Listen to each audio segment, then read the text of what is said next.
اعوذ باللہ من الشیطان الرجیم بسم اللہ الرحمن الرحیم نصر من اللہ فتح قریب۔ اللہ کی مدد شامل حال ہو تو ہر مشکل آسان ہو جاتی ہے، اور آپ نے دیکھا کہ عمران خان کے ساتھ اللہ کی مدد شامل حال ہے۔ کل اسلام آباد ہائی کورٹ نے اس کے خلاف جو ایف آئی آر تھی اس میں دفعہ 87 دہشت گردی کی دفعہ جو تھی کلاس تھی وہ ڈیلیٹ کر دی ہے۔ یہ ایک بہت بڑی خبر ہے، یہ ایک بہت بڑا ریلیف ہے، اور اس کے آگے بڑھنے کے لیے یہ ایک اچھا اقدام ہے۔ اب ظاہر ہے کہ اینٹی ٹیررسٹ کورٹ سے کیس جو ہے وہ جوڈیشل مجسٹریٹ کے پاس چلا جائے گا۔ کورٹ نے یہ فیصلہ کیا ہے کہ باقی جتنی بھی کلازز ہیں سی آر پی سی کی یا پی پی سی کی وہ سب برقرار رہیں گی، اور پراپر کورٹ میں ٹرائل ہوگا۔ پراپر کورٹ سے مراد یہ ہے کہ جوڈیشل مجسٹریٹ یا میجسٹریل کورٹ میں ٹرائل ہوگا، کیونکہ باقی کلازز جو ہیں اس میں بیسک کلاز جو ہے وہ دفعہ 144 کی خلاف ورزی ہے۔ اس کے ساتھ جب انہوں نے دیکھا کہ 144 کی خلاف ورزی جو ہے رانا ثناء اللہ نے اور وزیر اعظم نے دیکھا کہ اس کی سزا تو صرف 3 ماہ ہے، اور 3 ماہ سزا ہوتی نہیں، موسٹلی اس میں سزا جو ہے وہ جرمانہ کر دی جاتا ہے، ہو تو دونوں سکتی ہیں۔ لہٰذا انہوں نے پہلے تو ٹیررسٹ ایکٹ کی 7 کلاس جو ہے وہ ایڈ کی، اور انہیں یقین تھا کہ یہ بات بنے گی نہیں، کورٹیں جو ہیں وہ اس کو ڈیلیٹ کر دیں گی۔ لہذا انہوں نے حفظ مقدم کے طور پر 506 پی پی سی کی 506 اور 504 کا بھی ایڈیشن کر دی۔ مقصد یہ تھا کہ سزا 6 ماہ سے زیادہ ہو سکے، چونکہ دفعہ 144 کی سزا جو ہے زیر دفعہ 188 میں صرف 3 ماہ ہے، جبکہ 506 میں 2 سال ہے، 504 میں بھی 2 سال ہے۔ تو یہ انہوں نے ایک گیم پلان کی۔ تحریک انصاف کے وکلاء نے اس کو چیلنج کر دیا کورٹ میں اینٹی ٹیررسٹ کلاز کو۔ کل کورٹ نے اس سے پہلے والی تاریخ پہ جے آئی ٹی مقرر کر دی۔ جے آئی ٹی میں ہونا تو چاہیے تھا، کوئی جوڈیشل آفیسر ہوتا، کوئی جج ہوتا، لیکن پولیس والے جو اس کیس کے مدعی ہیں انہوں کو ہی کہا کہ آپ جے آئی ٹی بنائیں۔ بہرحال انہوں نے جے آئی ٹی بنائی، اور جے آئی ٹی نے کل report the. J I T کی جو رپورٹ ہے اس کے مطابق سوائے عمران خان کی تقریر کے اور کوئی ثبوت نہیں تھا۔ کورٹ نے کہا کہ کوئی اور ثبوت ملا، انہوں نے کہا جی کوئی ثبوت نہیں ملا۔ تو کورٹ نے کہا پھر یہ جو تقریر ہے یہ اس کلاس کے مطابق نہیں ہے، اس تقریر سے ٹیررزم نہیں بنتی۔ تقریر کا کوئی بھی لفظ ٹیررزم کے دائرے میں نہیں آتا۔ یہ جو کلاس آپ نے 7 کا اضافہ کیا ہے 88 کی ہے، یہ غیر ضروری ہے، غیر آئینی ہے، غیر قانونی ہے۔ تقریر میں کہیں بھی نہیں کہا گیا کسی کو اکسایا نہیں گیا ٹیررزم کے لیے۔ تقریر میں کسی کو نشانہ نہیں بنایا گیا، کوئی فائرنگ نہیں ہوئی، کوئی بم نہیں پھٹا، تو پھر ٹیررزم کہاں آ گئی؟ پھر ایک ایسے بندے کے خلاف بیسیکلی جو سابق وزیر اعظم ہے۔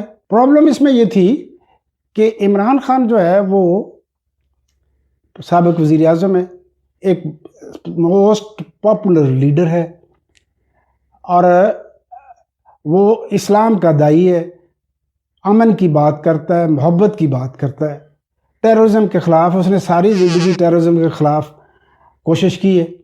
تو اس پہ جب ٹیررزم کی بات کی تو دنیا بھر کے حکمرانوں نے جو برسر اقتدار ہیں انہوں نے اس کا برا بنایا کہ یہ کیا کر رہے ہیں جی۔ تو پاکستان کی بدنامی ہوئی اس سے، اور کورٹ کو یہ بات سمجھائی گئی، کورٹ یہ بات سمجھ گئی پاکستان کی عزت کے خلاف ہے، یہ تو پاکستان کے خلاف ہے، کیونکہ دنیا میں یہ امیج آ رہا ہے کہ اگر عمران خان جیسا بندہ ٹیررسٹ ہے تو پھر مہذب کون ہے؟ ایکس چانسلر ہے وہ برطانیہ کی یونیورسٹی کا، دنیا کا بیسٹ پلیئر ہے، بیسٹ کامنٹیٹر ہے، اس کی تو ساری کی ساری زندگی جو ہے وہ امن، محبت اور خوشحالی کے لیے وقف ہے۔ تو کورٹ نے یہ فیصلہ دیا کہ یہ جو ہے یہ غلط، اور یہ بہت بڑا ریلیف ملا۔ اب ضمانت کی بھی ضرورت نہیں ہے کیونکہ 506 504 اور 144 جتنے بھی کلازز ہیں وہ ساری کی ساری بیلیبل ہیں۔ اب وہ جو دوسری کلازز ہیں 506 اور 504 وہ بھی غیر ضروری ہیں، ان کو بھی ثابت نہیں کیا جا سکتا۔ 506 کا مطلب یہ ہے کہ کسی بندے کو تھریٹ کرنا، کہ اس میں باقاعدہ یہ لفظ اٹر کیے جائیں، بولے جائیں کہ میں تمہیں جان سے مار دوں گا یا میں تیری ٹانگ توڑ دوں گا، تو پھر 506 جو ہے وہ نافذ ہوتا۔ اسی طرح 504 ہے، 504 میں یہ لفظ ضروری ہے کہ مقرر کہنے والا یہ کہے کہ آگ لگا دو، جلا دو، گراؤ کرو، تب وہ لگتی ہے۔ تو پوری تقریر میں ایسا تو کچھ نہیں ہے، اس نے تو صرف ایک لفظ کہا ہے کہ میں آپ کو چھوڑوں گا نہیں، آپ زیادتی کر رہے ہیں، جس کی تشریح اس نے یہ کی ہے کہ میرا مقصد یہ تھا کہ میں آپ کے خلاف قانونی کارروائی کروں گا، اور قانونی کارروائی تو قانون کے مطابق جائز ہے، تہذیب مہذب رویہ ہے، اس میں تو کوئی ایسی غلط بات نہیں ہے۔ دوسری بات یہ ہے کہ جن کی توہین ہوئی ہے یا جن کو ٹیررائز کیا گیا ہے، آئی جی، ڈی آئی جی یا زیبا چودھری جو ایڈیشنل سیشن جج ہے، وہ مدعی نہیں ہے، وہ مدعی نہیں بنے۔ مدعی ایک ایسے مجسٹریٹ کو بنایا گیا ہے جس کا کوئی تعلق ہی نہیں ہے کیس کے ساتھ۔ تو جن کی توہین ہوئی ہے یا جن کو خوفزدہ کیا گیا ہے، ان کو تو کوئی پرابلم نہیں ہے، اور نہ وہ انہوں نے کوئی ایف آئی آر درج کروائی ہے، نہ کمپلینٹ میں گئے ہیں، نہ وہ کورٹ میں گئے ہیں۔ تو یہ سارا کچھ جو ہے وہ جے آئی ٹی کے پاس کچھ نہیں تھا، لہٰذا یہ 87 کلاس جو ڈیلیٹ کرا دی کورٹ نے۔ اب بہت سارے لوگ جو ہیں، مقصد تو یہ تھا کہ عمران کو الیکشن سے نااہل کروایا جائے، جو فی الحال اس ایف آئی آر کے مطابق تو ممکن نہیں ہے۔ دوسری بات یہ تھی، اب ہوگا یہ کہ وہ اینکر، وہ صحافی جو یہ کہہ رہے ہیں کہ عمران کی پریزیڈنٹ ہاؤس میں جنرل باجوہ سے ملاقات ہوئی یا اسٹیبلشمنٹ سے ڈیل ہو گئی ہے، اور اب وہ کہیں گے جی دیکھا جی ہماری خبر درست تھی، یہ عمران کو ریلیف مل گیا ہے، حالانکہ یہ ریلیف قانون کے مطابق ملا ہے۔ کہیں کسی کی کوئی ہمدردی، کسی کی کوئی مدد شامل حال نہیں ہے۔ جے آئی ٹی کے پاس تھا ہی کچھ نہیں، تو جب اس کے پاس تھا ہی کچھ نہیں تو کورٹ کیا کرتی؟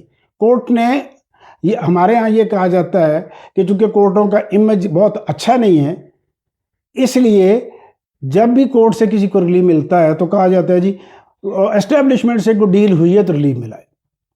تو یہ وہ جو ہوائیں چھوڑنے والے ہیں، ہوائی فائر کرنے والے ہیں، ان کو ایسا موقع ملتا ہے کہ لو جی یہ ریلیف، ہماری خبر درست نکلی، یہ ریلیف جو ملا ہے یہ اسی وجہ سے ملا ہے کہ اسٹیبلشمنٹ نے کمپرومائز کر لیا ہے اور اس لیے اس کو ریلیف ملنا شروع ہو گیا ہے۔ ناظرین، بنیادی طور پر عمران خان کے خلاف جو ایف آئی آر درج ہوئی تھی، یہ دفعہ 144 کی خلاف ورزی کے تحت ہوئی تھی۔ یقیناً اس وقت اسلام آباد میں دفعہ 144 نافذ تھی، ڈپٹی کمشنر نے نافذ کر رکھی تھی۔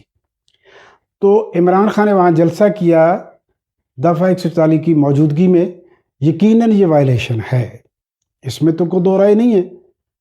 لیکن اس کو دفعہ 144 کی جو سزا ہے وہ سیکشن 188 میں ہے، جو صرف 3 ماہ ہے، یا جرمانہ یا دونوں ہو سکتے ہیں، اور موسٹلی جرمانہ کر کے ایگزیمٹ کر دیا جاتا ہے، چھوڑ دیا جاتا ہے، سزا یافتہ بندہ بن جاتا ہے۔